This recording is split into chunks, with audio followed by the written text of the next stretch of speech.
Assalamualaikum warahmatullahi wabarakatuh. Jamaah dimanapun berada, saya sedang bersama dengan santri-santri penghafal Quran Pondok Pesantren Tahfiz Quran Az-Zahra. Mari kita support Pondok Pesantren Tahfiz Quran Az-Zahra gratis melalui donasi Bank Syariah Indonesia (BSI). Nomornya catat baik-baik, 76 7-nya 5 kali, 77 777 656. Sekali lagi 76 77 656. Jangan lupa hubungi kontak person berikut ini 0822 4739 5624. Sekali lagi 0822 4739 5624. Berkah selalu, ma'akalta fa'afnaita. Rezeki, uang, gaji, pendapatan yang kau belikan makanan akan busuk. Wa malabista fa'ablaita, yang dibelikan kepakaian akan lapuk. Wa mata saddaqta fa'amdaita, yang kau sedekahkan itulah yang akan kekal abadi menjadi amal bekal untuk hari esok. Berkah selalu.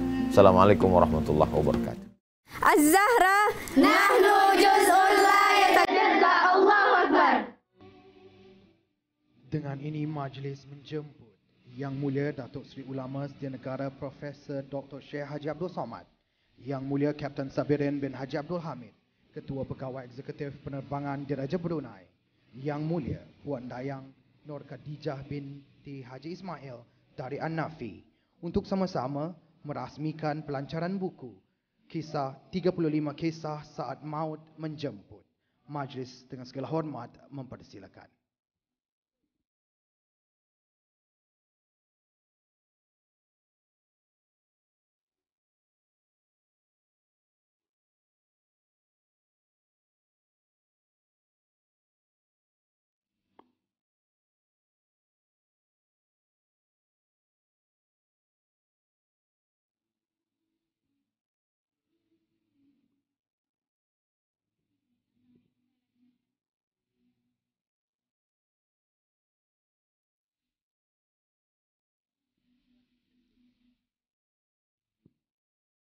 Bismillahirrahmanirrahim. Dengan ini kami lancarkan buku 35 kisah saat maut menjemput dengan mengucap asma Allah dan berselawat kepada Rasulullah sallallahu alaihi wasallam bijahi suratil Fatihah. A'udzubillahi minasyaitonir rajim. Bismillahirrahmanirrahim. Alhamdulillahirabbil alamin. Arrahmanirrahim. Maliki yaumiddin. Iyyaka na'budu wa iyyaka nasta'in. Ihdinas siratal mustaqim siratal ladzina an'amta 'alaihim ghairil maghdubi 'alaihim waladdallin. Amin. Ya Rabbi bil Mustafa balligh maqasidana waghfir lana ma madha ya wasi'al karami wa sallallahu ala sayyidina Muhammad wa ala alihi wa sahbihi wasallam walhamdulillahi rabbil alamin.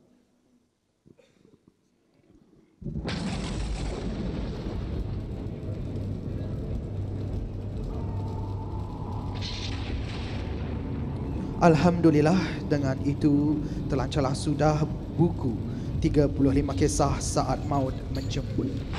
Dengan ini majlis sekali lagi menjemput Yang Mulia Muhammad Rifat Atiyah bin Anwari, moderator pada malam ini, untuk memulakan atau cara seterusnya. Majlis dengan penuh hormat mempersilakan.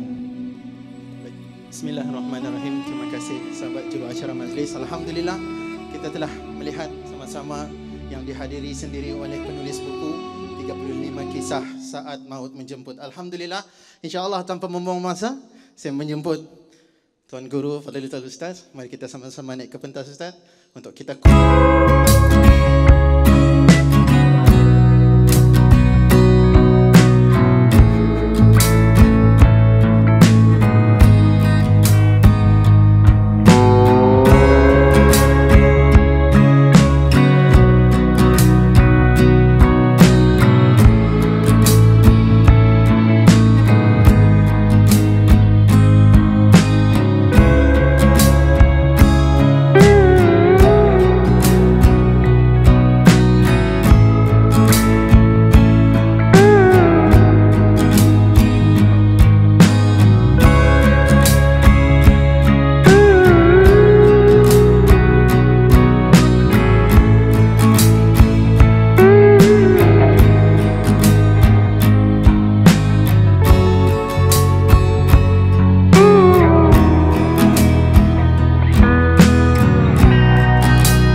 majlis ilmu kita pada hari ini Yang di belakang sekali, pertama-tama dan awal-awalnya memohon maaf. Jauh kita, tapi tidak apa-apa walaupun jauh, insya-Allah dekat di hati. Insya-Allah. Tanpa membuang masa, insya-Allah. Ustaz Abdul Samad di sini, kita ni akan bedah sama-sama buku yang insya-Allah saya yakin masing-masing ada di tangan masing-masing, buku yang ada bersama kita, 35 kisah saat maut menjemput. Masya Allah. Bunyinya macam menakutkan, tetapi adakah isinya juga menakutkan? Kita akan tahu pada malam ini insya Allah. Jadi hadirin wal hadirat, ayahanda dan bunda muslimin muslimat sekalian, kalau kita ikut perjalanan Ustaz Abdul Samad, banyak Ustaz tulis buku-buku sebagai panduan dan bacaan kita ni semua. Tetapi Ustaz, sebagai muqaddimah awal lah sebelum kita menyentuh buku yang ada di depan kita ni, saya tertariklah apabila mengikuti ceramah-ceramah Ustaz, terbitan-terbitan tulisan Ustaz. Seringkali saya melihat Ustaz akan mengeluarkan tajuk ataupun topik kepada buku-buku tersebut seperti salah satu yang fenomenal, 37 masalah popular, ada 99 seputar salat, dan hari ini 35 kisah saat maut menjemput. Apa Ustaz signifikan? Kenapa buku-buku Ustaz semua dapat dimulakan dengan nombor-nombor yang ada? Apa signifikannya Ustaz? Silakan. Baik, bismillahirrahmanirrahim. Assalamualaikum warahmatullahi wabarakatuh. Alhamdulillah wassalatu wassalamu ala Rasulillah wa ala alihi wa sahbihi wa man tabi'ahu wa mawala. Saya ada tulis buku 30 soal jawab Ramadan. Ada lagi 33 soal jawab akikah dan kurban. Ada lagi 99 soal jawab masalah sembahyang. Ada lagi 37 masalah popular. Ada lagi 35 saat ketika maut menjemput. Kenapa Ustadz pakai angka-angka? Yang pertama supaya bila orang bertanya saya mudah menjawab, singkat saja. Tolong kirim pada saya buku 37, buku 99, buku 33, buku 30. Jadi saya tak susah nak ingat. Beberapa buku ini saya tulis mengambil barakah. 99 tanya jawab sembahyang, ambil barakah Asmaul Husna. Ada juga yang bersesuaian dengan umur saya. 37 masalah popular, itu masa itu saya tulis umur saya 37 tahun. Tapi bila ada yang menganggap 35 ni macam umur saya, boleh juga. 35 ni memang itulah yang dapat saya dari beberapa kisah kehidupan para ulama, para nabi, manakala dia menghadap Allah Subhanahu wa ta'ala akhir hidup mereka. Itulah yang saya kumpulkan dalam buku yang tipis. Masya Allah, terima kasih Ustaz. Satu mukadimah kita pemanasan badannya Ustaz. Alhamdulillah. Itulah signifikan daripada 35. Kenapa 35 itu? Mungkin kita punya jemaah pun tertanya-tanya, kenapa 35 ya? Jadi sudah terjawablah persoalan di hati itu insya-Allah. Jadi alhamdulillah Ustaz, saya serahkan pentas yang mulia pada majlis yang mulia ini untuk Ustaz terus dengan pengisian buku yang ada ini untuk kita ni sama-sama mengambil iktibar dan pelajaran daripada ilmu yang Ustaz kongsikan. Silakan. Tahun 2019 dalam perjalanan hidup saya rasa itu tahun yang sangat berat. Bulan Mac, tarikh 18 hari bulan, mak saya meninggal dunia. Selepas itu saya rasa dunia ini sunyi. Dulu bila saya balik, bila saya ke rumah, semua saya bagi cerita. Saya balik dari Brunei Darussalam, saya balik dari Malaysia, saya balik dari Kalimantan, saya balik dari Sulawesi, saya tunjuk gambar-gambar saya. Selepas dia tak ada tempat saya berbagi cerita. Bulan Mac, bulan April terjadi yang lebih besar daripada itu. Fitnah politik siasah. April, Mei, Jun 3 bulan saya tak ada bagi tazkirah. Semua jadual close. Saya di rumah saja menulis PhD saya. Dan saat itu rasa-rasanya kalau bolehlah mati itu diminta, memang ingin mati. Sekarang ni agak takut sikit, selepas nikah dah ada anak, aku mati. Masa itulah rasanya memang dunia ni dah tak ada gunanya lagi, hampa, ingin mati. Jadi saya suka membaca biografi sejarah ulama, bagaimana mereka belajar, bagaimana mereka menuntut ilmu. Tapi manakala susah tu, saya cuba kumpulkan bagaimana mereka mati, bagaimana mereka menghadapi sakratul maut. Dapat saya lah terkumpul 35 ini, ulama-ulama besar, orang-orang soleh. Itulah saya kumpulkan supaya kalau saya mati, saya ingin seperti mereka. Lepas itu datang pula COVID, hampir mati, tapi tak juga mati. Jadi memang rupanya Allah Subhanahu Wa Taala masih bagi kita kesempatan. Allah bagi. Dulu saya berpikir saya akan mati tahun 2040. Sebab lahir 1977, bila 63 tahun Masihi, berarti 2040 mati. Tapi selepas berbagai macam ujian hidup, selepas itu saya tak berfikir tentang 2040.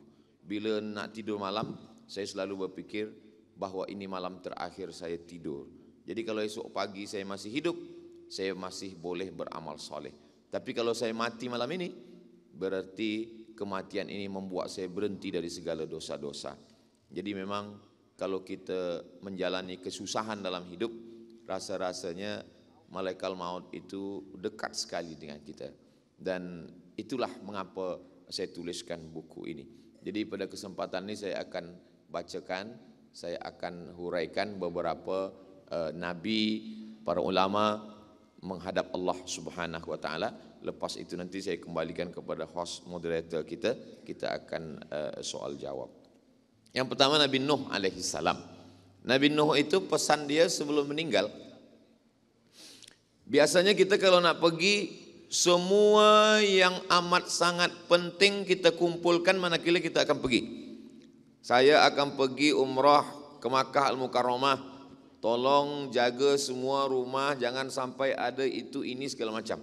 Nah, manakala orang akan pergi yang lebih lama daripada setakat umrah, pergi menghadap Allah, tentulah pesan akhir itu pesan yang amat sangat penting. Maka Nabi Nuh pesan dia dua saja. Yang pertama, jangan syirik. Yang kedua, jangan sombong. Syirik kepada Allah, sombong kepada manusia. Jadi ini pun boleh juga kita, bila rasa agak-agak demam-demam sikit, pesankanlah ini. Anak-anakku, kalian jangan syirik. Kedua, jangan sombong. Syirik kepada Allah, rusak amal kalian. Sombong kepada manusia, orang tak ingat semua kebaikan. 99 kita buat baik, sekali kita sombong, yang sekali itulah yang akan diingat orang. Bak kata orang Melayu, jangan kerana hujan sehari, hilang kemarau setahun. Apa obat daripada dua penyakit ini? Maka perbanyaklah untuk obat syirik. Afdalu zikri fa'lam annahu la ilaha illallah. Sedangkan untuk yang sombong, obatnya adalah memperbanyak tasbih subhanallah wa bihamdihi. Yang suci itu hanya Allah. Engkau Abdul Somad malam ini dimuliakan bukan kerana engkau suci, tapi kerana Allah masih menutupi cacat dan aibmu. Kalau Allah bukakan, mungkin orang tiada mau duduk bersama dengan engkau, mendengar kisah cerita yang engkau sampaikan. Lalu kemudian wa bihamdih, yang dipuji itu hanya Allah. Engkau tak layak menerima pujian wahai Abdul Somad. Adapun moderator host mengatakan Datuk Seri Ulama Setia Negara Profesor Abdul Somad, itu semua adalah dari manusia. Rasa-rasanya kalau ditulis ini ada 3 meter lebih kurang. Ada satu lagi yang belum, almarhum. Semua akan kita dapatkan dan semua hanya tinggal kenangan semata. Itu pesan Nabi Nuh. Boleh kita pakai untuk kita ambil pesan untuk anak-anak kita. Lepas itu saya dah bagi tanda-tanda semua. Bila waktu habis, tolong Tuan bagi, Ustaz bagi maklum pada saya. Yang berikutnya Nabi Musa alaihissalam. Nabi Musa sebelum dia meninggal malaikat maut itu memang datang kepada dia. Assalamualaikum. Waalaikumsalam. Siapa yang datang nih? Malaikat maut. Kalaulah datang tamu ke rumah kita macam itu, mungkin kita dah mati duluan. Terkejut. Assalamualaikum, waalaikumsalam. Ini siapa? Malaikat maut. Mati kita duluan. Tapi kerana Nabi Musa ni kuat, Nabi Musa di antara Nabi yang kuat, ulul azmi, maka Nabi Musa ingin berjumpa dengan 3 perempuan. Yang pertama, ibu. Yang kedua, isteri. Yang ketiga, anak. Yang pertama kata Nabi Musa, izinkan aku berjumpa dengan ibuku. Kalaulah boleh waktu balik ke pangkal, ke belakang.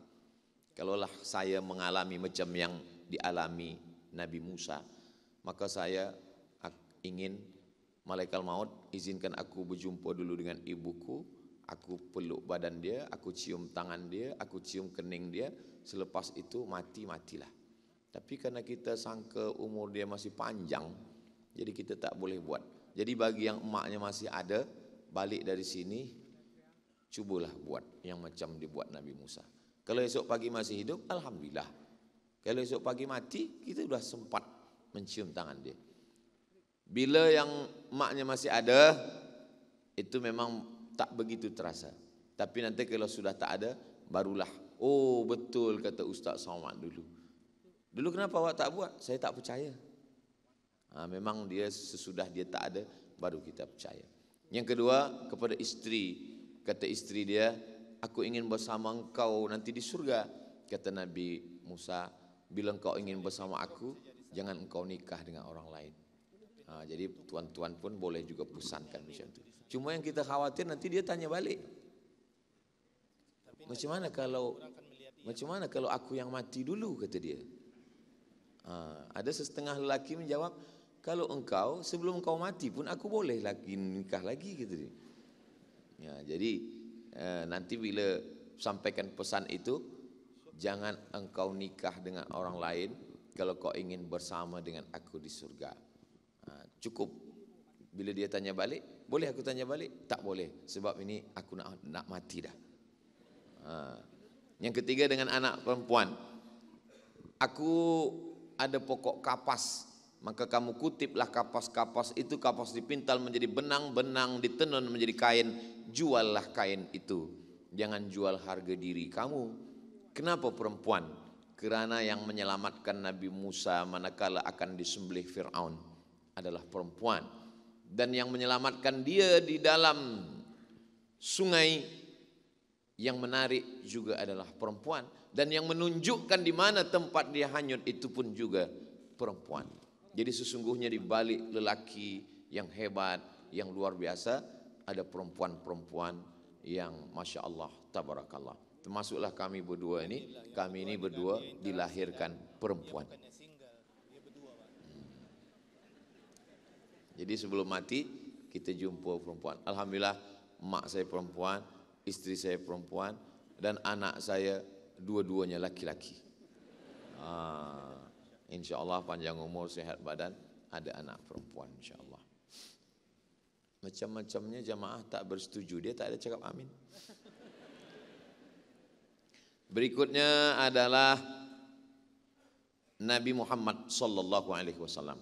Apa yang terakhir last kali yang keluar dari mulut Nabi Muhammad SAW, kata beliau, ma'alladzina an'amta alaihim minan nabiyyin was-siddiqin was-syuhada was-salihin.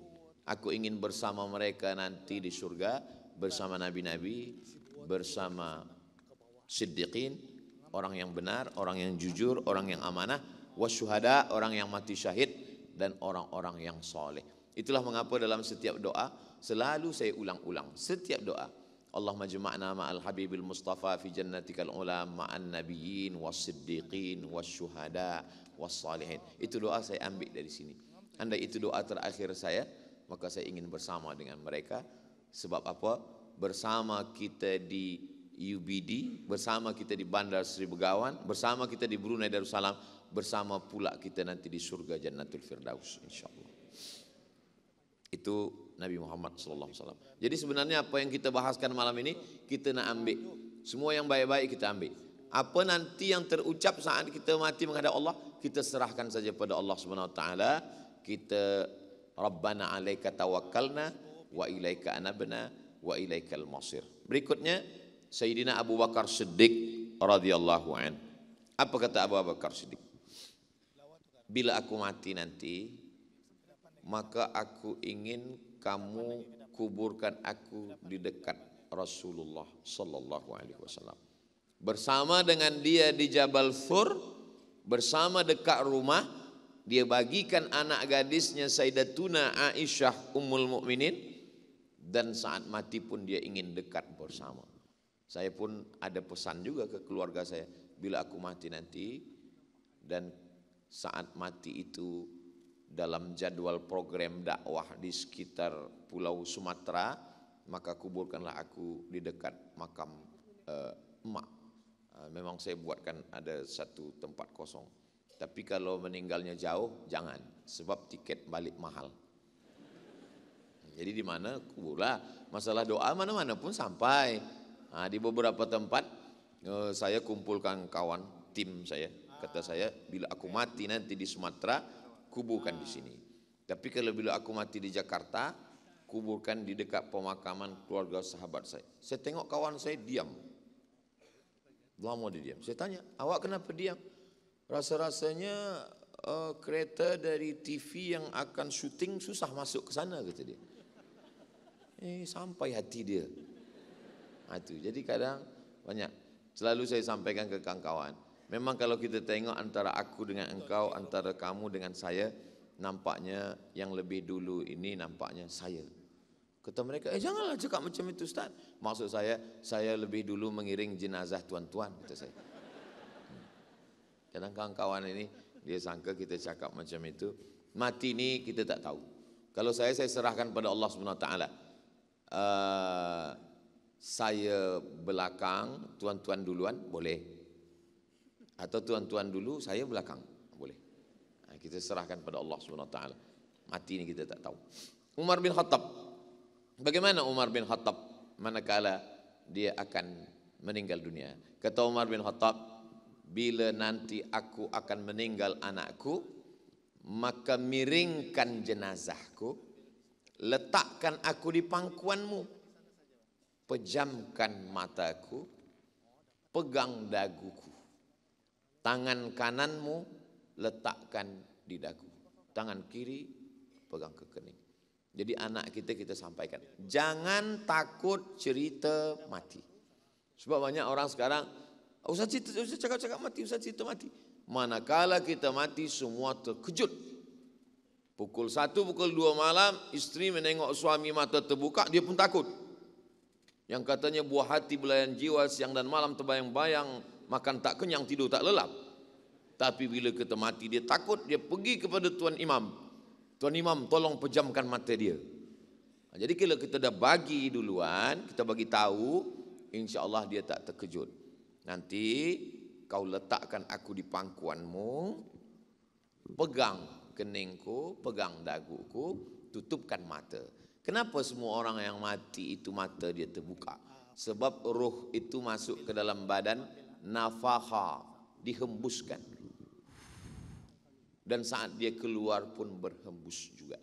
Berhembus dia dari mulut, dari hidung, berawal dari kaki.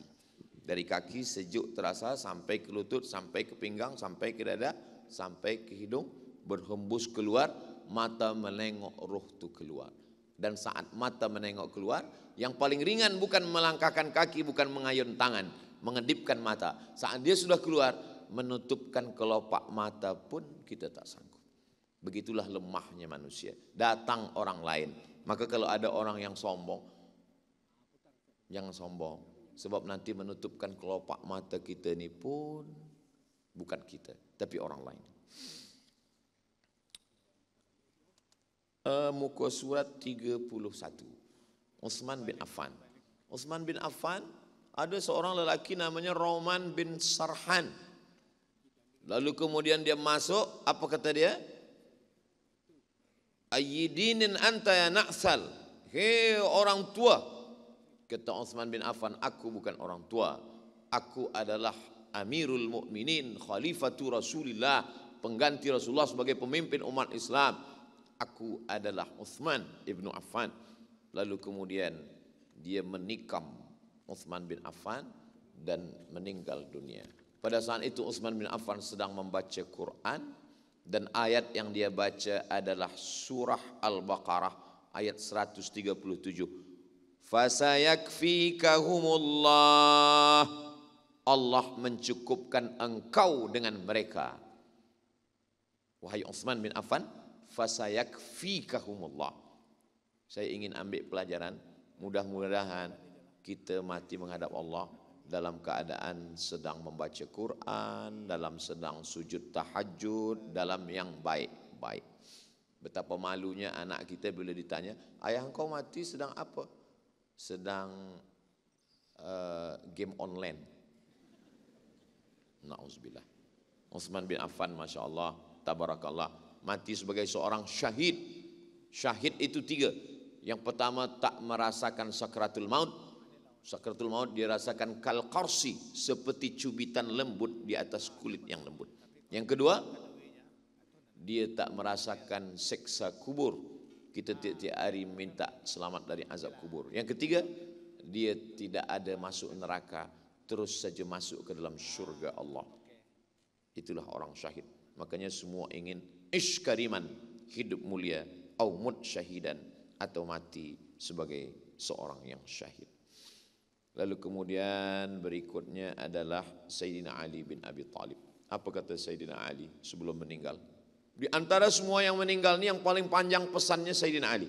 Tapi di antara semua pesan yang paling penting, di antara terpenting, apa kata dia? As-salah, as-salah. Salat, salat. La takhafanna fillah laumata laim. Kalau benar salatmu, kau tak memikirkan cakap orang. Kalau kau masih memikirkan komen manusia, berarti hubunganmu dengan Allah belum kuat.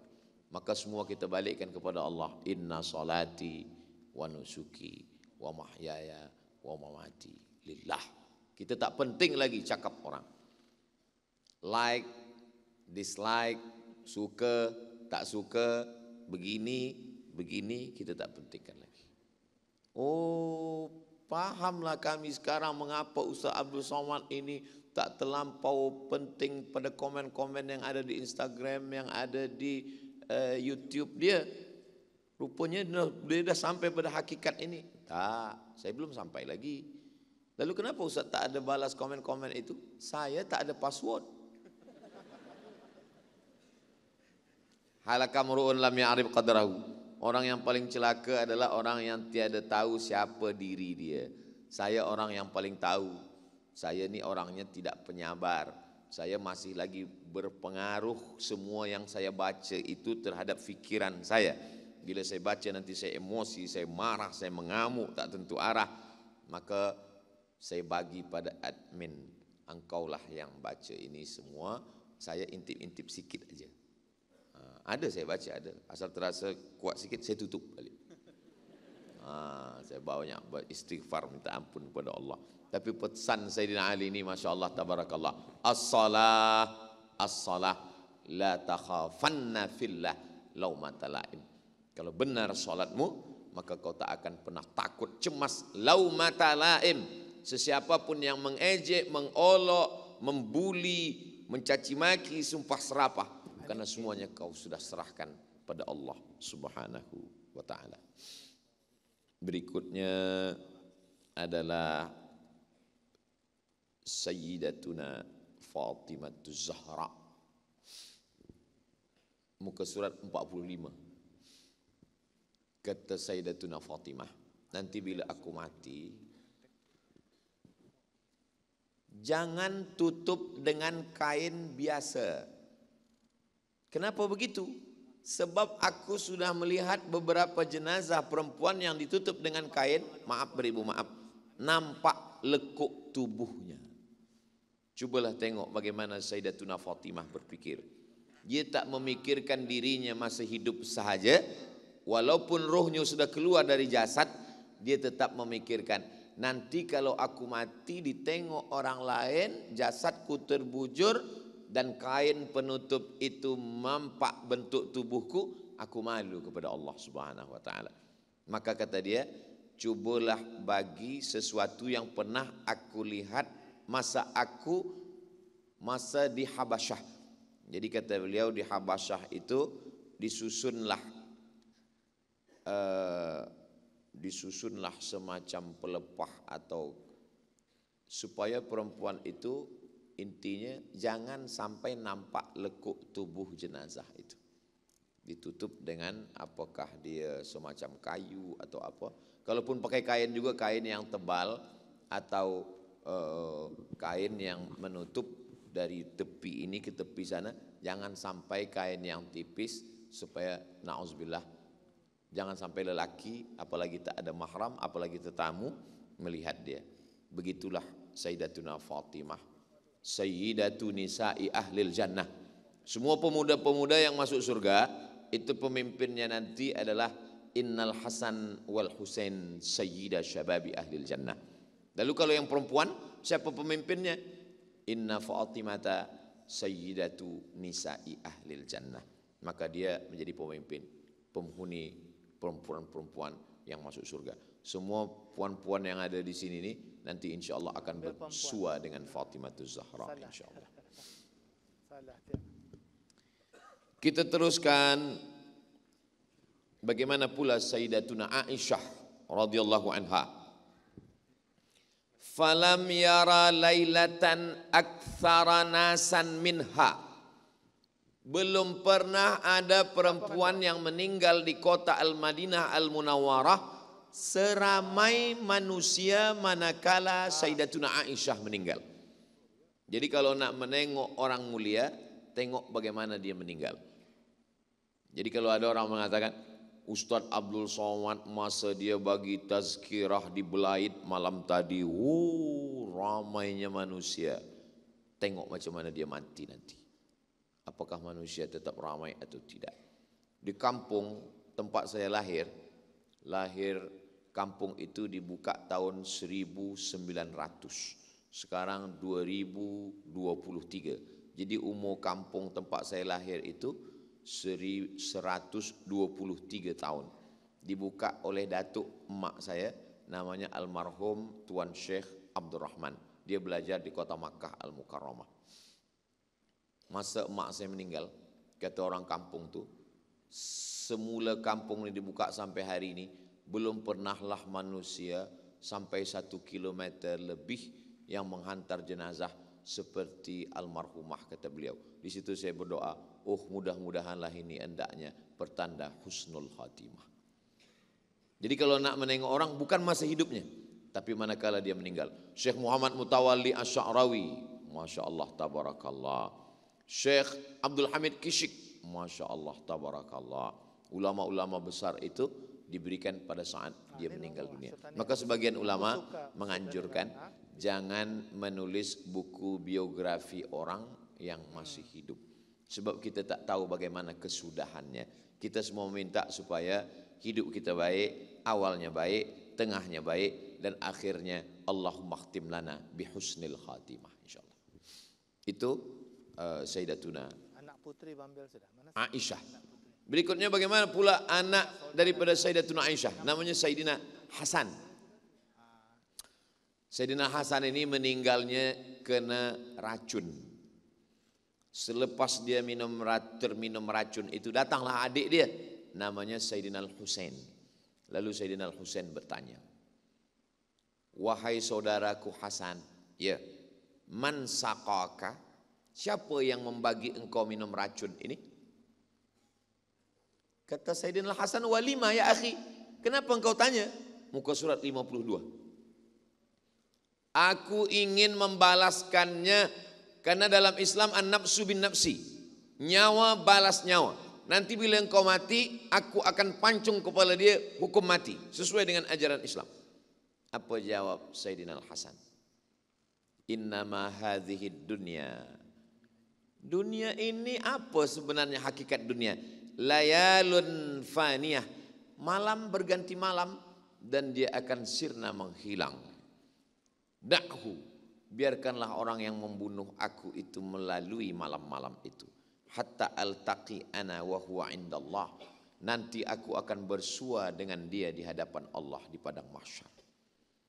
Sampai mati. Dia tahu siapa yang meracun dia, tapi dia tak nak menyebutkan nama. Fa'aba an yusammiyahu, dia tak sebutkan namanya. Jadi kalau nak pakai fiqh, wa jazaa'u sayyi'atin sayyi'atun mithluha. Kalau kamu diperlakukan perbuatan buruk, balas buruk. As-sinnu bis-sinni, dipatahkannya gigi kamu, patahkan pula gigi dia. Al-ainu bil-aini, dia cucuk mata kamu, cucuk pula mata dia. An-nafsu bin-nafsi, dia hilangkan nyawa kamu, hilangkan pula nyawa dia. Tapi ayat itu ada ujungnya. Faman afa wa aslaha fa ajruhu 'ala Allah. Siapa yang ingin memaafkan sampai berjumpa nanti di hadapan Allah, Allah akan berikan balasan. Sayyidina Al-Hasan dia sampai kepada level itu. Ustaz Abdul Somad belum lagi. Tapi Ustaz, kami dengar tak ada dendam. Saya tak dendam, tapi ingat sikit ada.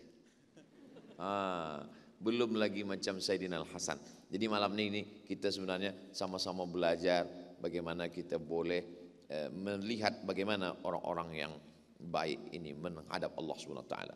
Bagaimana pula dengan Sayyidina Al-Husain, adik daripada Sayyidina Al-Hasan. Mereka potong kepalanya, selepas itu mereka bawa kepalanya itu, lalu kemudian mereka cucuk pakai tongkat kecil. Kepalanya itu dibawa ke hadapan Yazid, lalu Yazid mencucuk mulut Sayyidina Husain. Apa kata sahabat Nabi? Di situ ada sahabat Nabi namanya Abu Barzah Al-Aslami. Apa kata dia?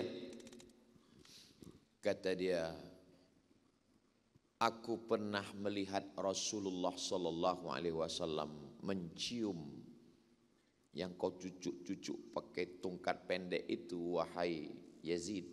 Aku pernah melihat Rasulullah mencium. Kenapa engkau sampai hati menyiksanya?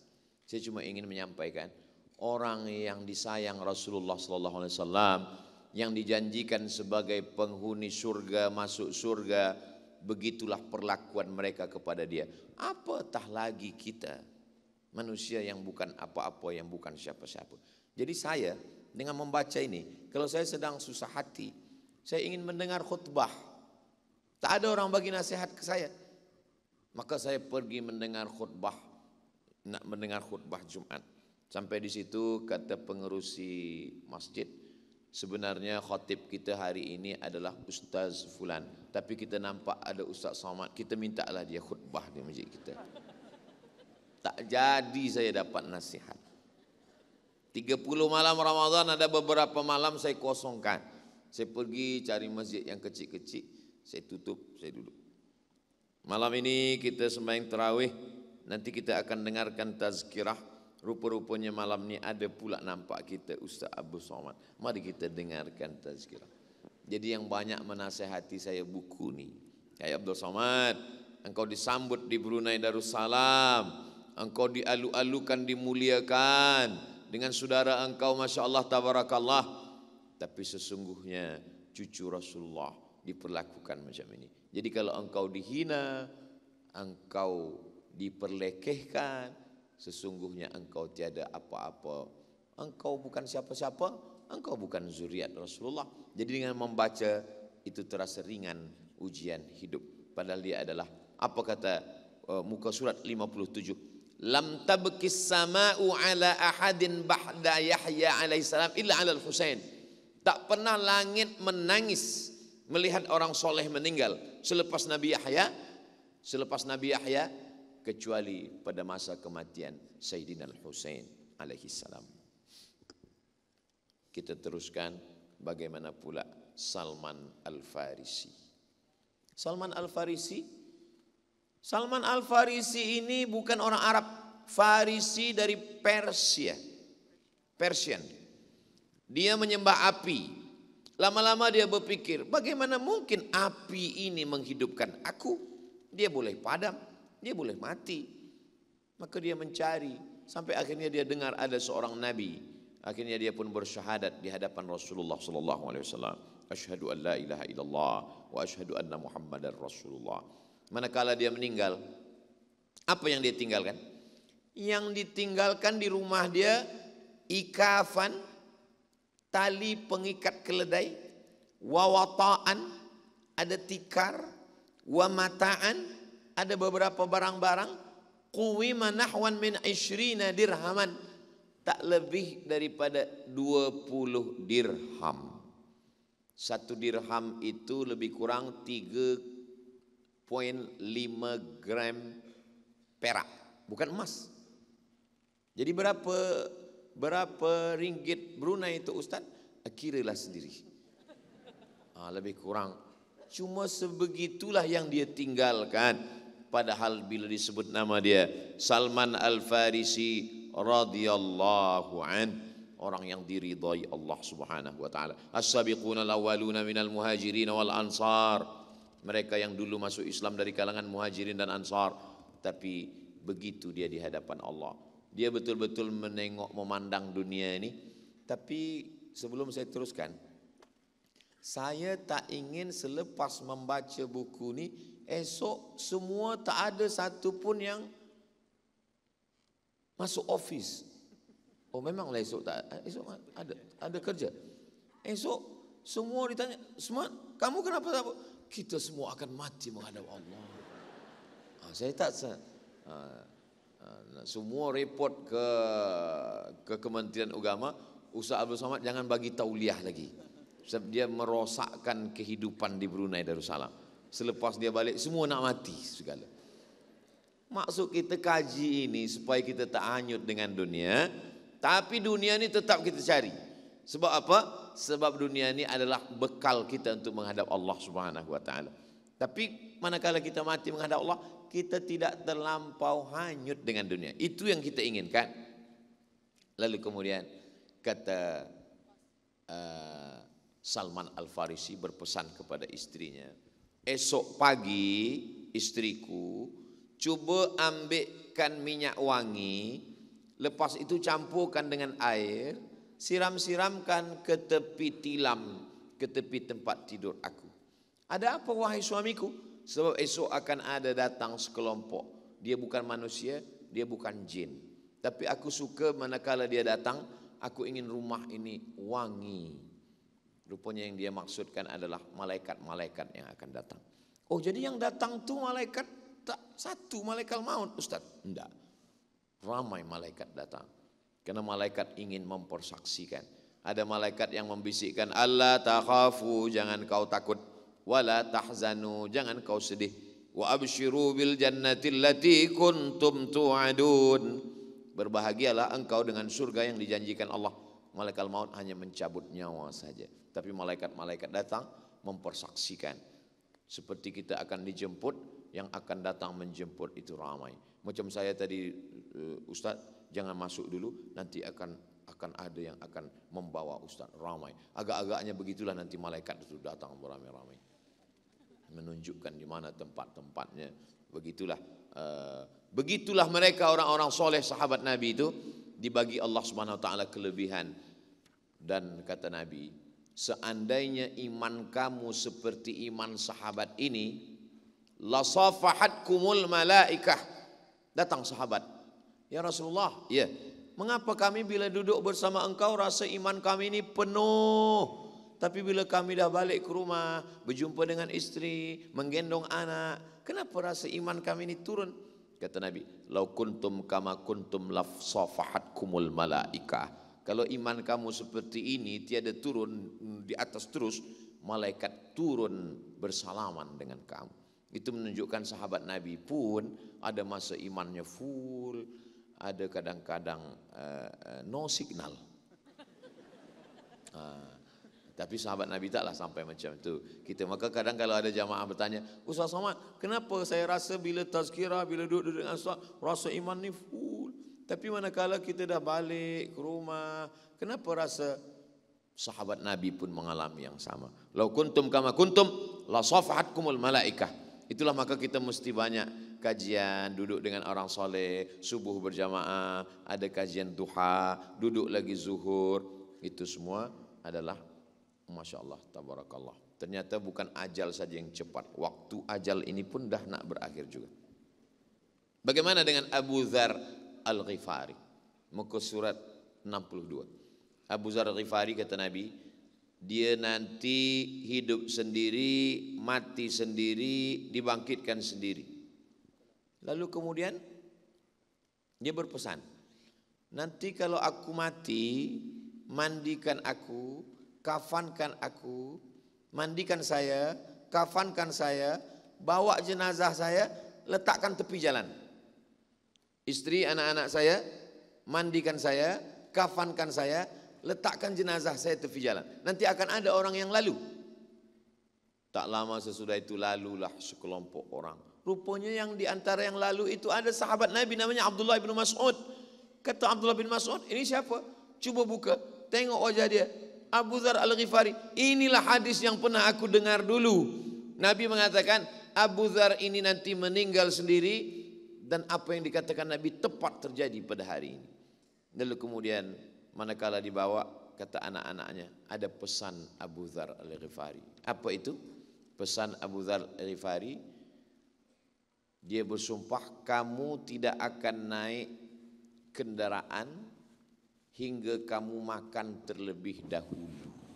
Sampai sesudah meninggal pun ingin bagi orang makan. Masya Allah, tabarakallah. Orang di Brunei ini pun luar biasa. Saya makan sikit, tapi di Brunei ini sikit-sikit makan. Sikit-sikit makan. Ini pesan Abu Dzar Al-Ghifari. Nampaknya bila agak sepekan ini agak gemuklah saya sikit. Itu. Jadi jangan tamu-tamu ini bagi pergi sebelum makan dulu. Sumpah Abu Dzar Al-Ghifari. Sudah meninggal pun tetap memesankan supaya bagi tamu-tamu makan. Masya Allah, tabarakallah. Berikutnya Abu Hurairah. Kata Abu Hurairah, bila aku mati nanti, jangan iringkan jenazahku dengan bejana besi yang dibagi api. Di zaman dulu bila ada orang besar meninggal, itu diambil bejana besi, dipakai arang, dinyalakan. Ini yang meninggal ini adalah Abdul Somad. Kata Abu Dzar, kata Abu Hurairah, nanti bila aku mati jangan buat macam itu. Buat macam biasa sahaja. Lalu kemudian cepat-cepat kuburkan aku. Jangan tahan jenazahku lama-lama. Lalu kemudian jangan meratap. Menangis, Ustaz, menangis boleh.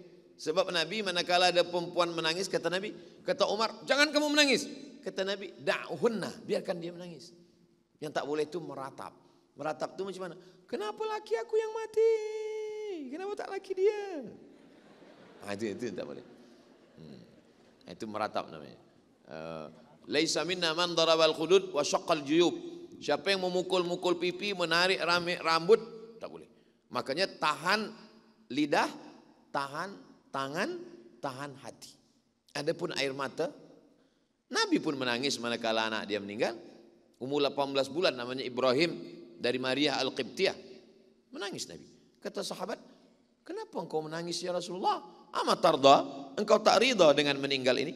Kata Nabi, aku bukan tak rida. Ini air mata kasih sayang. Jadi air mata memang tak boleh ditahan. Jadi air mata yang tak boleh itu menangis. Yang tak boleh itu meratap. Menangis boleh. Lalu kemudian datanglah orang menjenguk, melawat manakala dia sakit. Apa kata Marwan? Mudah-mudahan Allah berikan engkau kesembuhan ya Abu Hurairah, cepat lekas sembuh, lekas sihat ya. Apa kata dia? Allahumma inni uhibbu liqa'ak fa ahbib liqa'i. Aku suka berjumpa dengan engkau ya Allah, maka aku ingin engkau pun suka juga berjumpa dengan aku. Lepas itu Marwan pergi, tak sampai ke ujung pasar, dia pun meninggal dunia. Jadi kematian itu adalah berjumpa. Ustaz sendiri macam mana memandang kematian? Saya memandang kematian itu begini.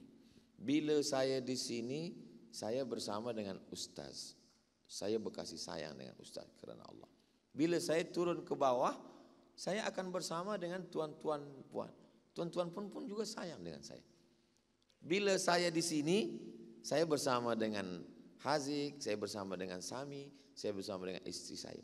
Tapi kalau saya ditakdirkan Allah pindah, saya akan bersama dengan emak saya, dengan ayah saya, dengan datuk saya, dengan sahabat-sahabat saya.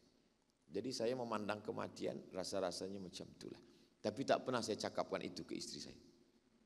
Saya takut dia tersinggung. Tapi kalau dia tonton, tentu ini nanti dia akan tonton di Ustaz Abdul Somad Official, subscribe, like, share, and comment. Tapi untuk terus langsung ke dia, tak saya katakan, aku kalau mati aku tak sedih sebab aku akan jumpa dengan mak aku. Tak, tentu dia akan sakit hati. Tapi boleh dia tonton supaya dia siap berpikir, oh ada masanya ini orang akan mati dan kita tidak perlu. Tapi jangan sebab ini lalu kemudian kita esok naik kereta, kita buat 160.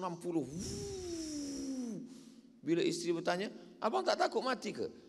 Kalau aku mati, aku ingin berjumpa dengan Allah. Saya tak ada ajarkan macam itu. Makna ini bahawa kita tetap hidup biasa, tapi kita tak cari mati. Itu namanya mencari mati. Bukan tak takut mati. Nah ini. Jadi saya memang sampaikan ini memang mesti hati-hati. Sebab saya tak ingin selepas ini orang ramai salah faham. Maka kita nanti ada soal jawab supaya jangan sampai umat ni salah faham. Selepas itu muka surat 68. Ada namanya Imam Abu Musa al-Ash'ari. Kata dia kepada pembantunya, tolong engkau gali kubur. Lalu kemudian selepas digali kubur, lapangkan kubur itu sikit. Kuburku ini nanti boleh jadi menjadi lapang 40 hasta. Kubur tetap macam kubur biasa, tak boleh kubur buat lapang-lapang. Tapi kata dia, kubur ini nanti boleh lapangnya 40 hasta. 40 hasta, berarti lebih kurang 20 meter. Lapang sekali kubur. Dan di situ nanti aku akan menengok taman-taman surga, kata Abu Musa al-Ash'ari, sahabat Nabi. Tapi boleh jadi dia menjadi salah satu lubang neraka sampai hari kiamat. Itulah mengapa kita doakan selalu saudara kita, mak kita, ayah kita, ustaz kita, Allahumma ja'al qabrahu raudatan min riyadil jannah. Jadikan kuburnya salah satu dari taman surgamu. La taj'al. Kalau kita letakkan jenazah, hidung jenazah itu menempel, melekat ke tanah. Sunnah. Lepaskan penutup wajahnya, tempelkan ke tanah. Siapa nak merasakan sejauh mana pandangan kita, nanti malam ni sebelum tidur, tempelkan hidung ke dinding. Macam itulah. Ustaz dah cuba, saya dah cuba dah. Tapi tidak tiap malam. Saya tempelkan ke dinding. Oh macam ini rasanya mati nanti. Makanya ada orang mendoakan, ya Allah jadikanlah kami nanti dikubur pandangan mata kami sejauh mata memandang. Mengapa bunyi doanya sejauh mata memandang? Sebab di kubur itu tak sampai sejengkal. Hidung mereka. Saya buka kain penutup almarhumah mak saya. Sayalah yang melekatkan hidung dia ke tepi dinding makam itu. Sayalah yang mengambilkan tanah itu, letakkan ke tengkuk dia. Oh mak, dulu waktu aku kecil aku menangis, engkau ambilkan bantal, engkau letakkan bantal itu di tengkuk aku. Sekarang ini yang kubalaskan. Tanah ni pula yang aku letakkan. Dulu bila aku menangis, engkau cium hidung aku. Sekarang aku letakkan pula hidung engkau ke tepi tanah. Itu yang kubalaskan. Jadi bila kita pesankan ke anak-anak kita, bila aku mati nanti, engkau yang pegang kepala aku, engkau yang membuka tutup wajah aku, engkau yang lekatkan itu ke tanah, itu sampai hari ini, seakan-akan baru semalam, baru petang semalam. Itu teringat terus sampai hari ini. Itu membuat pelajaran yang luar biasa. Bagi saya lah, saya baca buku, saya bagi tazkirah, saya bagi, siapa yang membagi nasihat pada saya? Nasihat yang paling kuat adalah masa meletakkan jenazah ke dalam. Jadi kalau ada orang mengatakan, Ustaz saya ni dengar tazkirah ni dah tak masuk lagi. Engkau masuk ke liang lahat. Cubalah letakkan jenazah, itu pelajaran luar biasa. Susah nak kita cakapkan dengan kata-kata. Masih ada waktu lagi Ustaz? Masya Allah. Kadang setengah ustaz ni dia segan. Dia segan. Saya pun segan pula nak berhenti. Ada sahabat Nabi muka surat 71 namanya Abdurrahman bin Auf. Di antara sahabat yang kaya raya lah. Manakala dia akan meninggal 30 budak satu hari. Budak 30, kamu semua tak lagi jadi budak. Budak makna budak dulu tu budak hamba sahaya. Bukan budak-budak kecil. Budak hamba sahaya, kamu semua tidak lagi jadi budak. Aku lepaskan kamu semua free lillahi ta'ala. Begitulah dia ingin menebus segala nikmat yang diberikan Allah Subhanahu wa taala. Ada saja, setiap mereka ni ada saja yang mereka buat sebelum mereka menghadap Allah, dan perbuatan itu tak sama, beza-beza semuanya. Ada satu lagi namanya Khalid bin Walid, panglima perang. Setiap jengkal di badan dia ini ada bekas pedang, tombak, anak panah. Setiap jengkal. Menangis dia di atas tempat tidur. Mengapa aku mati di atas tempat tidur, aku tak mati syahid? Menangis dia, kenapa tak mati syahid? Falanamat a'yunul jubana, mata orang pengecut, mata orang yang penakut tak pernah tidur lelap. Tapi apa boleh buat? Dia dapat pahala syahid, tapi dia tak mati sebagai syahid. Muka surat 78, Muaz bin Jabal. Apa kata Muaz bin Jabal? Saya tidak takut pada mati. Lalu kenapa engkau menangis wahai Muaz? Abki alal jihad fisabilillah wa alal firaqil ahibbah. Dua yang membuat aku menangis. Pertama, tak boleh lagi berjihad. Yang kedua, berpisah dengan orang tersayang. Itulah ternyata yang membuat menangis menghadap Allah Subhanahu wa taala. Ada sahabat Nabi namanya Abu Umamah Al-Bahili. Abu Umamah Al-Bahili inilah yang meriwayatkan hadis tentang talqin. Mohon maaf. Di Brunei Darussalam kalau orang Islam meninggal masih ada baca talqin mayat. Talqinnya pakai bahasa Melayu atau bahasa Arab? Bahasa Melayu. Bila datang malaikat maut bertanya kepada engkau, maka katakanlah marabbuka, Tuhanku Allah, man nabiyuka, Nabi Muhammad SAW.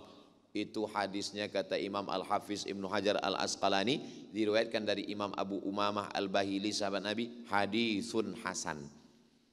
Saya, manakala mak saya meninggal, saya yang membacakan talqin. Beberapa jamaah yang berpesan, Ustaz Abdul Somad kalau aku mati tolong bacakan talqin. Saya bacakan talqin, membacakan talqin sunnah. Ini pesan Abu Umamah Al-Bahili, dia yang meriwayatkan hadis itu, dan dia berpesan kalau aku mati nanti bacakan talqin. Untuk yang meninggal dunia sebagai doa, untuk yang hidup sebagai tazkirah. Sebab ada orang-orang di masjid dia tak nak dengar tazkirah, tapi manakala ayah dia meninggal, dia sedang sedih, tazkirah itu masuk ke hati dia. Bila engkau suka dengar tazkirah, manakala saya mendengar talqin, itu amat sangat baik sekali. Muka surat 83. Nabi SAW punya anak perempuan namanya Sayyidatuna Fatimah. Sayyidatuna Fatimah punya anak lelaki namanya Sayyidina Al-Husain. Sayyidina Al-Husain punya anak lelaki namanya Sayyidina Ali. Jadi kalau begitu ada dua Ali. Ali cucu dengan Ali datuk. Bagaimana membezakan antara Ali datuk dengan Ali cucu? Cucunya ini banyak beribadah. Saking banyaknya ibadahnya dia diberi gelar Zainal Abidin. Zainal perhiasan. Abidin orang yang ahli ibadah. Bagaimana dia menghadapi kematian? 1000 rakaat salat. Dia tahu, maka dia 1000 rakaat salat dia siapkan untuk menghadap Allah Subhanahu wa taala. Berikutnya Imam Hanafi. Macam mana Imam Hanafi? Imam Hanafi ingin diangkat menjadi qadhi, menjadi hakim. Dia merasa dia tak sanggup. Lalu kemudian faduriba, dia dipukul, wahubisa, dia masuk penjara, wa mata fis sijni, meninggal dalam sijin. Jadi membaca biografi ulama menyadarkan, menguatkan hati kita. Bagi saya selama ini yang menguat hati saya adalah membaca biografi para ulama, orang-orang soleh. Termasuklah buku ini. Muka surat 93. Imam kita, Imam Syafi'i. Kata Imam Syafi'i sebelum dia meninggal dunia, dunia ini akan aku tinggalkan, sahabat-sahabat akan berpisah, aku akan minum, dan aku tak tahu apakah rohku akan dibawa ke surga sehingga aku mengucapkan tahniah wahai roh kau akan ke surga, atau aku akan bertakziah kerana engkau akan pergi ke neraka. Saya ulang beberapa kali membaca. Apakah salah baca saya? Imam Syafi'i yang hafal Quran, Imam Syafi'i imamnya para imam ahli hadis dan ahli fiqh. Begitulah dia takutnya menghadap Allah. Amalnya dia katakan, apakah aku katakan kepada rohku selamat engkau masuk surga, atau aku akan katakan kepada rohku takziah sebab engkau akan masuk neraka. Dia serahkan semuanya kepada Allah. Apatah lagi kita yang amal kita ini belum tentu ada apa-apanya dibandingkan lagi dengan Imam Syafi'i. Imam Syafi'i punya murid namanya Imam Ahmad bin Hanbal. Itulah dia Imam Hambali. Imam Syafi'i meninggal 204, Imam Hambali meninggal 241. Manakala Imam Hambali sakit, lalu kata dia, tidak, nanti, kata dia. Lepas itu anak dia mengajarkan la ilaha illallah, tidak, nanti. Lalu terkejutlah anak dia. Selepas itu dia pun tersadar. Ada apa ayah? Kata anak, nama anaknya Abdullah bin Ahmad bin Hanbal. Kata Imam Hambali menjawab, anakku, iblis datang. Lalu kemudian dia berada di samping aku dan dia menggigit jari-jariku. Apa kata dia? Wahai Ahmad, ikut aku. Maka saat itu aku katakan, tidak. Nanti setelah aku mati. Selepas aku mati selamat. Rupanya pada saat itu dia sedang berhadapan dengan iblis. Orang yang amalnya seperti Imam Ahmad bin Hanbal, anaknya pernah ditanya, namanya Abdullah. Wahai Abdullah, iya, engkau anak Imam Ahmad bin Hanbal? Betul. Macam mana ayahmu itu? Ayahku salat sehari semalam 300 rakaat, 300 rakaat. Selepas itu dia fitnah Mu'tazilah. Dia masuk penjara. Sakit, dipukul, dicambuk. Selepas dia keluar, dia salat 150 rakaat. Pun pada saat mati, pada saat akan mati, iblis datang menggigit ujung jemarinya. Bagaimana dengan kita nanti? Maka kita banyak-banyak minta kepada Allah. Mudah-mudahan Allah selamatkan kita semua insyaAllah. Imam Syu'bah bin Ayyash. Imam Syu'bah bin Ayyash, kenapa engkau menangis anakku? Kata Imam Syu'bah, aku menangis ayah, aku takut engkau nanti mati, bagaimana? Allah tak akan menyia-nyiakan ayahmu, sebab ayahmu ini 40 sanah, 40 tahun, yukhtimul Quran kulla laylah, tiap malam khatam Quran sekali. Jadi khatam Quran ini membuat kita menjadi kuat. Kalau boleh khatam Quran, tak boleh khatam Quran, baca Quran. Baca Quran tak boleh, banyak berzikir, berselawat. Tak juga boleh, mati ajalah. Apalagi yang boleh kita buat menghadap Allah Subhanahu wa taala.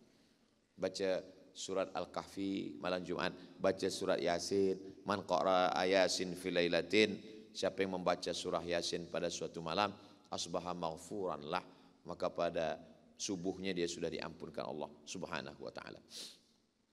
Lalu kemudian ketika dia akan meninggal, datang saudari perempuan dia, kata saudari perempuannya, aku sedihlah engkau meninggal nanti wahai Imam Syu'bah. Cuba kau tengok sudut ujung rumah aku tu, rumah saya yang ujung sudut pojok itu, ya. Saya sudah menghatamkan Quran di sudut itu berapa banyak? 18,000 khatmah. Aku sudah menghatamkan Quran di situ sebanyak 18,000 kali khatam.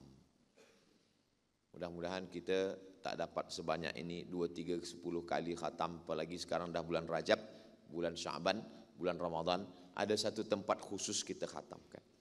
Yang sampai kita menangis, kata anak, kenapa mak ayah menangis? Sebab aku dah habiskan filem Korea dan Hindi di sana, ada beberapa. Nauzubillah, nauzubillah. Yang lalu-lalu apa boleh buat? Mudah-mudahan Allah menerima taubat kita semua, taubat nasuha insyaAllah. Berikutnya adalah Imam Abdullah ibn al-Mubarak. Imam Abdullah ibn al-Mubarak dalam keadaan meninggal dunia dalam keadaan kehausan sebab dia tidak mahu mengambil air minum dari yang syubhat. Dia takut di sana ada syubhat, daripada syubhat lebih baik aku mati dalam keadaan kehausan. Tapi bukan sebab itu saya tak nak minum. Ini tak ada syubhat. Bismillahirrahmanirrahim.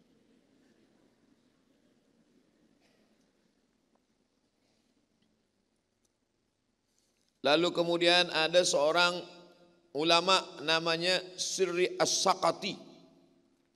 Lalu mereka bertanya, Imam Sirri As-Saqati akan meninggal dunia sebelum dijemput ajal. Selamat datang. Berilah aku wasiat yang bermanfaat bagi saya setelah engkau pergi. Jangan berteman dengan orang jahat. Jangan putus hubungan dengan Allah. Bersahabatlah dengan orang baik-baik. Lalu kemudian ketika meninggal dunia, wahai Tuanku, mereka tak akan melihat orang seperti engkau. Sirri As-Saqati menjawab, aku ada meninggalkan satu orang, yaitu siapa? Engkau, murid. Maka siapkanlah orang yang baik selepas kita mati. Kalau kita ada anak, kita didik anak yang baik. Kalau kita ada murid, kita didik murid yang baik, sahabat-sahabat yang baik-baik. Imam Junaid Al-Baghdadi sebelum meninggal dunia, dia bertakbir. Berhati-hatilah terhadap pujian dan aib yang tertutup. Ini selalu saya baca berkali-kali. Seakan-akan pesan itu ke saya. Berhati-hatilah wahai Abdul Somad terhadap pujian orang ramai dan aib yang ditutup Allah Subhanahu wa taala. Mudah-mudahan sampai mati, sampai ke surga Allah tutup segala aib dosa-dosa kita semua. Kemudian Imam Junaid menghadapkan wajahnya ke kiblat. Selepas itu dia bertakbir, Allahu Akbar. Lalu kemudian dia pun meninggal dunia. Meninggal dalam keadaan husnul khatimah. Muka surat 126. Ada seorang ulama nama dia Imam Ibnu Al-Manfaluti. Kata dia, mereka adalah para malaikat Rabbku telah datang memberikan kabar gembira kepadaku tentang istana di surga. Mereka mengucapkan salam, Assalamu alayka ya Ibnal Manfaluti. Lalu kemudian mereka membawa perhiasan-perhiasan surga. Selepas itu dia pun pergi menghadap Allah Subhanahu wa taala yang menyolatkan jenazahnya 30.000 orang. Jadi di antara orang soleh itu dia boleh menengok malaikat datang membawakan kain-kain dari surga, membawakan perhiasan-perhiasan surga. Dia ingin cepat dilepaskan dengan kain dunia ini sebab dia akan memakai. Jadi macam-macam yang ada banyak yang mereka tengok sebelum mereka menghadap Allah Subhanahu wa taala. Yang last sekali yang 35. 1 sampai 34 ni semua yang baik-baik semua. Tapi yang terakhir ni saya pilihkan satu yang matinya susah. Ini. Kenapa Ustaz pilih ini? Supaya kita ambil jadi pelajaran. Namanya Hajjaj bin Yusuf Al-Thaqafi. Dia suka membunuh orang. Bila dia tak suka, dia bunuh. Termasuk ada satu sahabat Nabi dia bunuh, Abdullah ibn Zubair ibn Al-Awwam. Lalu kemudian Hajjaj Al-Thaqafi ini dia minta penyakit, muka surat 133. Penyakit Al-Hajjaj disebabkan makanan dalam perutnya. Dipanggillah dokter. Lalu dokter ini mengambil daging. Ambil daging, diikat dengan benang, maaf, dimasukkan dari bawah, dibiarkan beberapa lama, selepas itu ditarik balik keluar, di daging itu ulat-ulat, menempel ulat-ulat dan cacing-cacing sangat banyak. Hajjaj mengadukan penyakitnya kepada seorang ulama besar dari tabi'in, namanya Imam Al-Hasan Al-Basri. Lalu Imam Hasan berkata, aku kan dah sampaikan pada engkau Hajjaj, jangan ganggu orang. Inilah sekarang, kau suka mengganggu orang, menyusahkan orang, tengok yang kau terima sekarang. Kata Hajjaj, wahai Hasan, Aku tak minta engkau nasihati aku. Aku pun tak minta engkau doakan aku supaya aku sihat. Lalu apa yang kau inginkan? Aku minta supaya cepat aku mati. Aku sudah tak tahan lagi. Doakan kepada Allah supaya ruhku ini cepat keluar dan aku mati, selesai. Akhirnya Hajjaj pun meninggal dunia bulan Ramadan. Ada yang mengatakan bulan Syawal, umur dia 53 tahun. Ada yang mengatakan 54 tahun. Doa dia, ini doa dia. Muka surat 134. Allahumma ghafirli fa innan nasa yaz'umuna annaka la taf'al. Ya Allah, ampunkan dosaku walaupun semua orang berkata engkau tak akan mungkin mengampuni aku. Jadi orang yang jahat sekalipun dalam lubuk hati dia yang paling dalam, dia tetap berkeyakinan, ada harapan bahwa Allah mengampuni dosa dia walaupun sedemikian sakitnya dia. Itulah yang boleh saya sampaikan pada kesempatan ini. Setakat baca-baca sikit, nanti pada waktu luang kita baca sendiri masing-masing. Saya balikkan pada moderator kita. Terima kasih. Wassalamualaikum warahmatullahi wabarakatuh. Waalaikumsalam warahmatullahi wabarakatuh. Masya Allah. Syukran Ustaz. Inilah hadirin wal hadirat, ayahanda dan bunda muslimin muslimat. Kita ni tidak pernah tahu apa pengakhiran kita ni. 3 rahsia kematian. Kita tidak tahu bila kita ni bertemu Allah. Kita tidak tahu di mana tempat kita akan bertemu Allah. Dan kita tidak pernah tahu bagaimana cara untuk kita bertemu Allah. Mudah-mudahan kisah-kisah tauladan daripada anbiya, para sahabat, para tabi'in ini menjadi pedoman kepada kita, membagi kesedaran kepada kita untuk terus melakukan amal kebaikan. Moga-moga pengakhiran kita nanti adalah yang terbaik di sisi Allah Subhanahu wa taala, insya-Allah. Jadi dengan ruang peluang yang ada ini, insya-Allah saya membukakanlah sedikitlah kali saja, mungkin 1 atau 2 soalan untuk kita ambil soalan tersebut dan ditanyakan kepada Fadilatul Ustaz. Mungkin boleh? Saya nampak terus yang pertama di sebelah kiri saya, akhina sini. Ni di sini. Yang berkacamata. Tes. Baik. Dan mungkin selepas ini membuka ruang kepada ibunda ataupun para muslimatlah, insya-Allah. Silakan. Assalamualaikum warahmatullahi taala wabarakatuh. Nama saya Muhammad Zulfadli, Ustaz. Terima kasih pasal mengupas kisah saat maut menjemput. So tadi Ustaz mengupas cerita saat maut menjemput. Ibu saya meninggalkan saya dengan adik saya semasa saya berumur 5 tahun. So apakah amalan yang dapat kami buat yang dapat menolong ibu kami yang berada di sana? Baik, terima kasih. Amalan yang pertama yang tiada ikhtilaf, idza matal insan, kalau manusia meninggal dunia, adalah kita disuruh mengucapkan salam di kubur, walaupun saya tak ada hubungan kenal hubungan nasab, tak ada. Manakala kami dari menengok kampung air, saya tengok di tepi jalan ada kubur, saya doakan, Assalamualaikum ya ahlad diyar minal mu'minin wa inna insyaallah bikum lahiqun yarhamullahul mustaqdimin wal mustakhirin nasallallahu lana wa lakumul afiyah.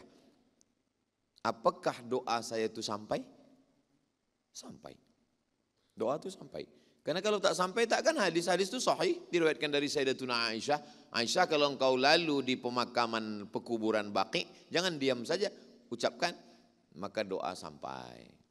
Jangan berhenti berdoa. Saya sampai hari ini tak berhenti berdoa. Malam Jumat, malam semalam, baca Yasin, baca Al-Kahfi. Ya Allah, sampaikanlah pahala baca Al-Kahfi Yasin kepada almarhumah emak, almarhum ayah, almarhum atuk, ustaz, segala macam semua. Yang kedua, baca Quran. Wa in khatib, kata Imam Syafi'i.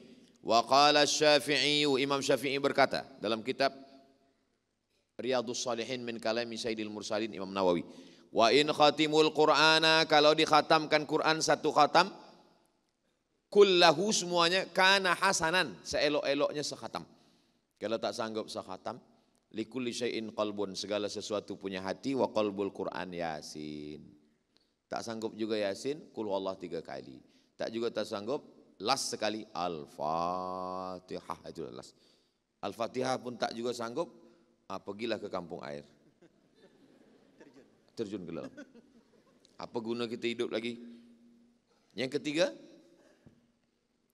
ya Rasulullah, ummi matat, mak saya meninggal dunia, afa atasaddaqu anha, kalau saya bersedekah boleh apa tak boleh?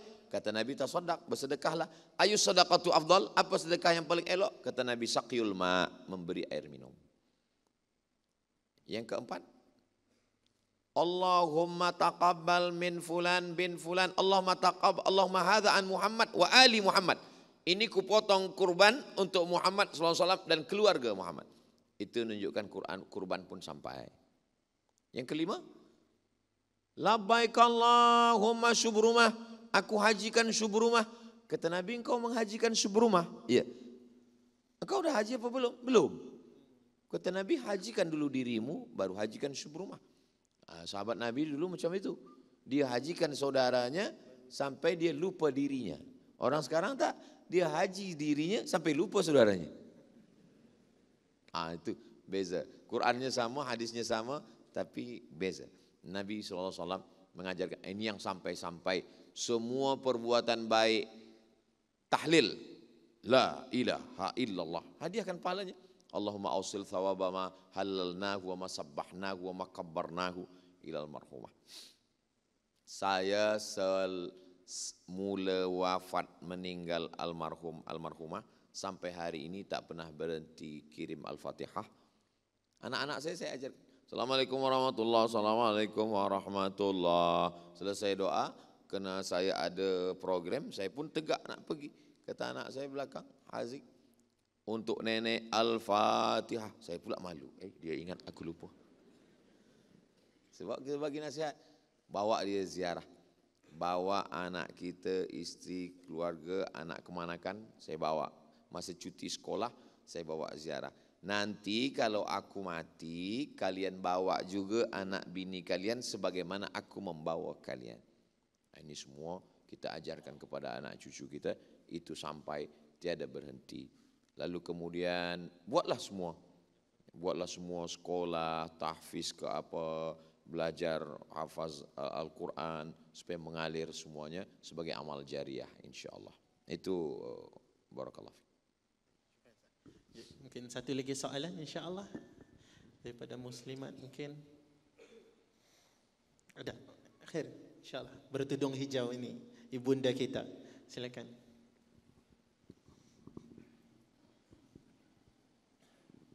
Bismillahirrahmanirrahim. Assalamualaikum warahmatullahi wabarakatuh.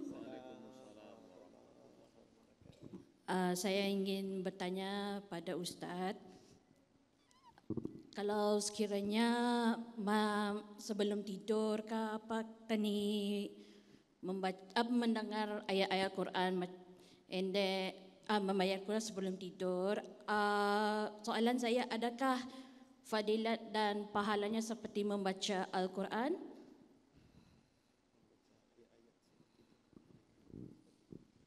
Hubungan kita dengan Quran ini 5 level.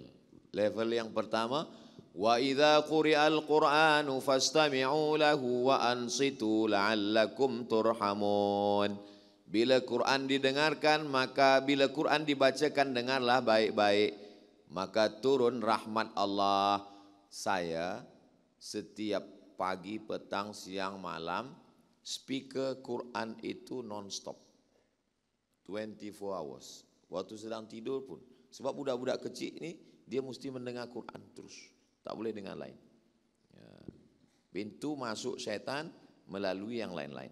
Maka dengarkan. Beli speaker Quran atau YouTube yang suara Quran. Siapa yang kita suka? Syekh Affasi, Syekh Khalil Al-Husari, Syekh Mustafa Mahmud, atau Qari-Qari Brunei Darussalam. Dengarkan dia terus surah Quran. Ini yang pertama. Lepas tu naik ke atas, baca. Apa yang dibaca? Iqra'u ma tayassara minal Quran. Baca Quran.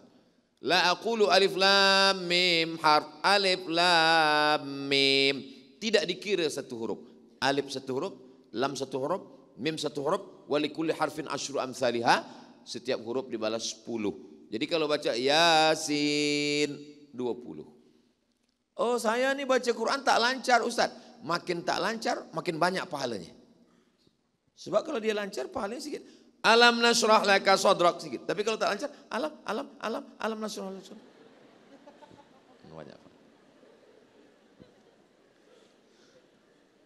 Walladzi yaqra'ul Qur'an, orang yang membaca Al-Quran. Ma'as safaratil kiramil bararah. Nanti bila dia mati, dia akan dibangkitkan bersama para malaikat. Pandang kiri malaikat, kanan malaikat, hadapan malaikat, belakang malaikat, atas malaikat, bawah malaikat. Kenapa aku ini bersama malaikat? Karena engkau mahir membaca Quran. Bagaimana dengan orang yang membaca Quran susah? Wa huwa alaihi syaqq, berat. Wa yatata, ya tak. Orang lain alif bata sajim hakha, dia bata. Dia tak. Dia terbata-bata. Falahu ajrani, dia dapat 2 pahala. Pahala yang pertama dia mahu, pahala yang kedua dia bersungguh-sungguh. 2 dapat. Yang ketiga, afala yatadabbarunal Qur'an. Pertama dengar, kedua baca, ketiga fahami maknanya.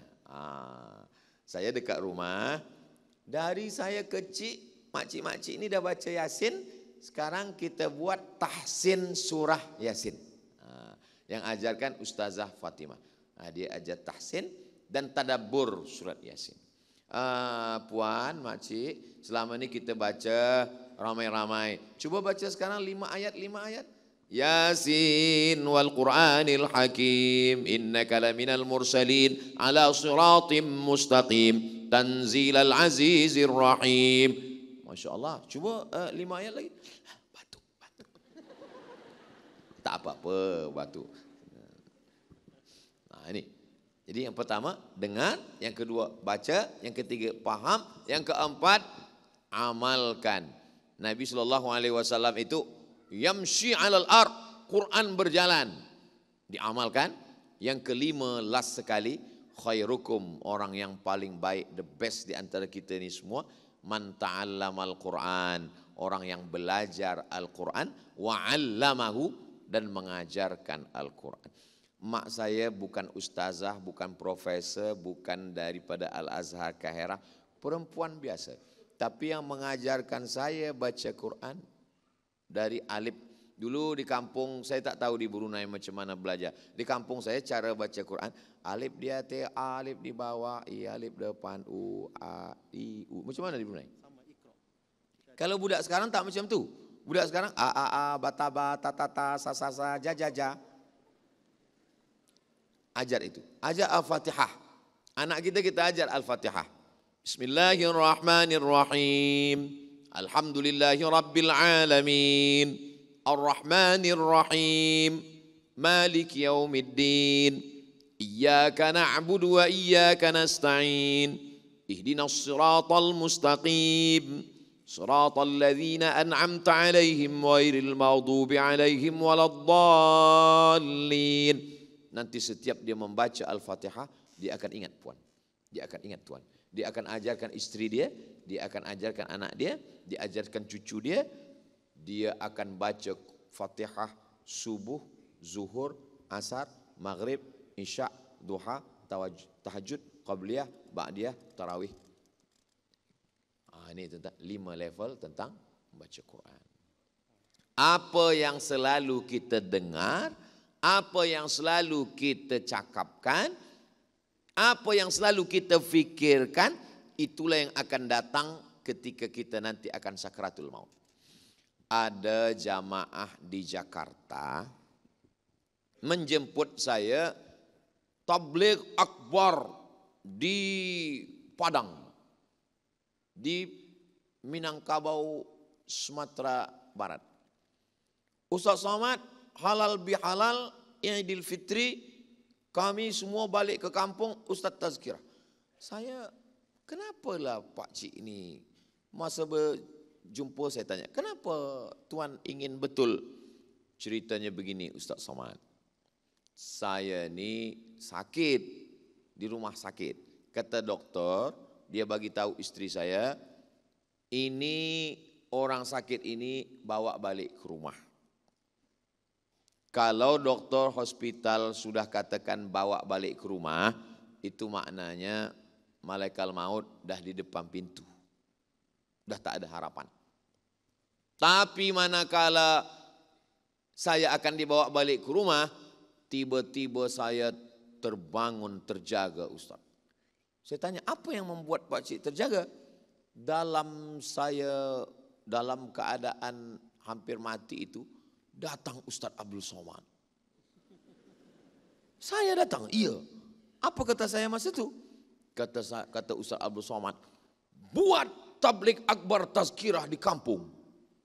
Masa itulah saya tersadar, saya kumpulkan semua keluarga, kita balik Aidilfitri, kita buat di kampung, kita jemput Ustaz Abdul Somad. Lama saya termenung, saya tak ada datang.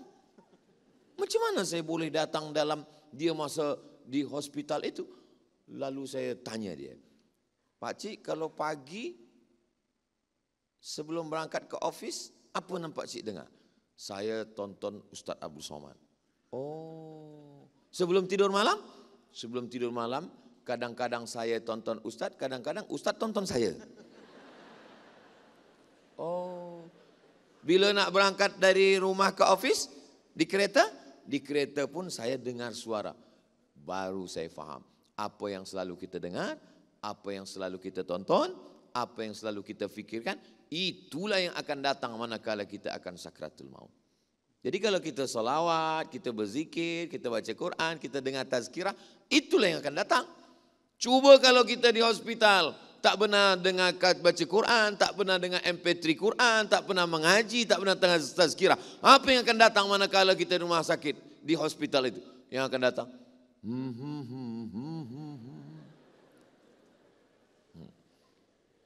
Mudah-mudahan yang selalu kita dengar yang baik-baik saja insyaAllah. Saya pesankan, dengarkan MP3 Murattal Quran. Apalagi ada anak-anak budak-budak kecil, non-stop. Terus dengarkan. Wallahualam. Habis. InsyaAllah.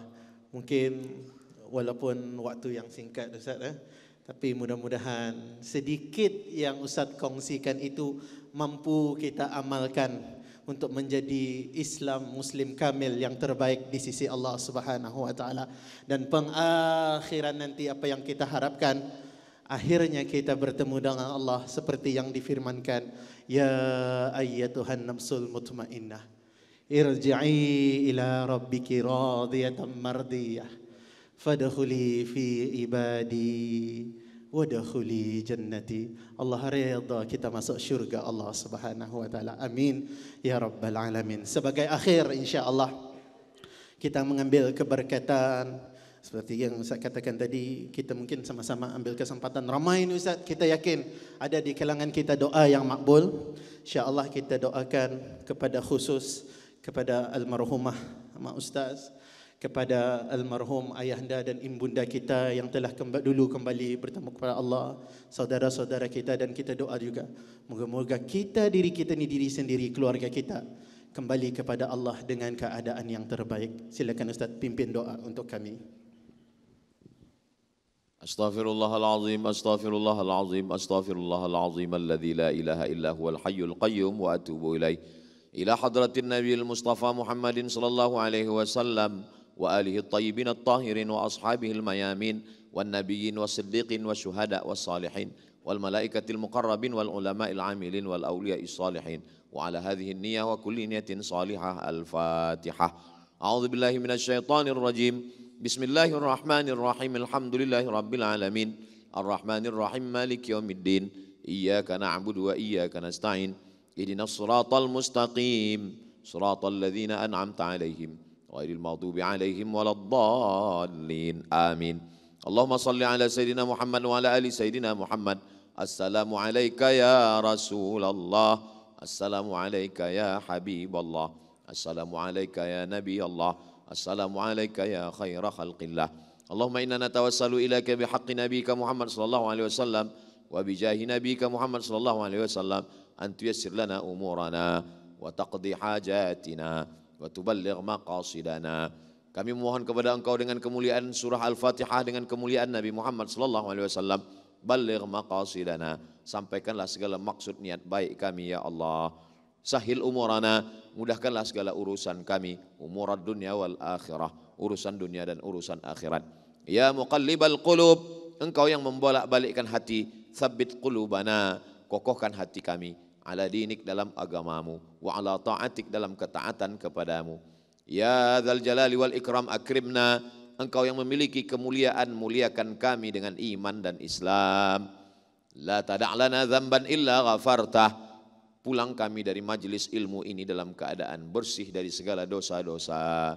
Wala aiban illa satartah, tutuplah aib cacat kami ya Allah. Wala maridan illa syafaitah, saudara kami yang sakit, angkat penyakitnya, sehatkan untuk selamanya ya Allah. Wala mayyitan illa rahimtah, yang sudah meninggal dunia, lapangkan kuburnya, selamatkan dari azabmu ya Allah. Wala hajatan min hawaijid dunya wal akhirati laka ridha wa lana fiha salah, segala hajat dunia, hajat akhirat baik bagi kami dan engkau ridha. Illa qadaitaha wa yassartaha, maka tunaikanlah ya Allah. Allahumma ja'al qulubana dzakirah, jadikan hati kami senantiasa berzikir mengingatmu ya Allah. Allahumma akhtim lana bi husnil khatimah, tutup umur kami dengan husnul khatimah. Wala takhtim alaina bi su'il khatimah, jangan tutup umur kami dengan su'ul khatimah. Allahumma ja'al akhira kalamina inda intihai ajalina, jadikan akhir kalam kami ketika ajal kami sampai, saat malaikat maut mencabut nyawa kami. Kami ingin anak kami yang membisikkan ke telinga kami, la ilaha illallah Muhammadur Rasulullah sallallahu alaihi wasallam. Kalimatu haqqin 'alaiha nahya, dengan itu kami hidup, wa 'alaiha namutu, dengan itu kami mati, wa biha nub'atsu, dengan itu kami nanti dibangkitkan di padang mahsyar. Ma'an nabiyyin, bersama nabi-nabi, wasiddiqin, bersama orang yang benar, wasyuhada, bersama orang yang mati syahid, wassalihin, bersama orang yang saleh, ma'al habibil mustafa fi jannatikal ula, bersama Nabi Muhammad sallallahu alaihi wasallam, bersama semua jamaah dalam surga Jannatul Firdaus. Rabbana atina fid dunya hasanah wa fil akhirati hasanah wa qina adzabannar wa adkhilnal jannata ma'al abrar ya aziz ya ghaffar. Wa sallallahu ala sayyidina Muhammad wa ala alihi wa sahbihi wasallam. Walhamdulillahi rabbil alamin. Taqabbalallahu minkum minna wa minkum taqabbal ya karim. Terima kasih, mohon maaf banyak kata-kata saya yang tak berkenan di hati. Aqulu qawli hadza astaghfirullah li wa lakum. Wassalamualaikum warahmatullahi wabarakatuh. Terima kasih. Saya serahkan kembali kepada juru acara. Alhamdulillah, terima kasih Yang Mulia Muhammad Rifaat dan juga Ustaz Abdul Somad atas tazkirah yang disampaikan. Alhamdulillah, mudah-mudahan apa yang dikongsikan tadi dapat menjadikan satu tauladan untuk kita ni semua. Tadi ada saya berbincang-bincang dengan Muhammad Rifaat tentang ada satu kata-kata hikmat ani. Sebenarnya kehidupan ini adalah umpama azan dan solat. Kita ni lahir diazankan dan ketika kita ni mati, kita ni disembahyangkan. Majlis dengan ini juga tidak lupa merakamkan jutaan terima kasih kepada penyumbang-penyumbang bagi majlis ini.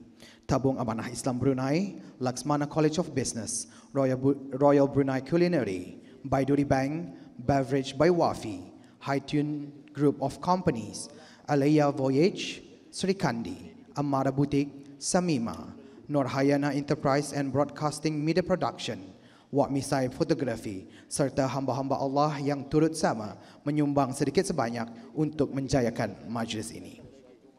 Majlis juga ingin merakamkan setinggi-tinggi junjung kasih dan terima kasih atas keberangkatan dan kehadiran para hadirin sekalian. Para hadirin sekalian, sebelum kita ini bersurai, kami ingin menjemput Yang Mulia Ustaz untuk turun ke bawah pentas untuk mengambil gambar beramai-ramai. Para hadirin sekalian diminta duduk di tempat masing-masing. Juru gambar akan mengambil gambar dari atas pentas. Assalamualaikum warahmatullahi wabarakatuh. Jamaah dimanapun berada, saya sedang bersama dengan santri-santri penghafal Quran Pondok Pesantren Tahfiz Quran Az-Zahra. Mari kita support Pondok Pesantren Tahfiz Quran Az-Zahra gratis melalui donasi Bank Syariah Indonesia BSI. Nomornya catat baik-baik, 76 7-nya 5 kali, 77 777 656. Sekali lagi 76 77 777 656. Jangan lupa hubungi kontak person berikut ini 0822 0822-4739-5624. Sekali lagi 0822-4739-5624. Berkah selalu, ma'akalta fa'afnaita. Rezeki, uang, gaji, pendapatan yang kau belikan makanan akan busuk. Wa malabista fa'ablaita, yang dibelikan kepakaian akan lapuk. Wa mata saddaqta fa'amdaita, yang kau sedekahkan itulah yang akan kekal abadi menjadi amal bekal untuk hari esok. Berkah selalu. Assalamualaikum warahmatullahi wabarakatuh. Az-Zahra nahnu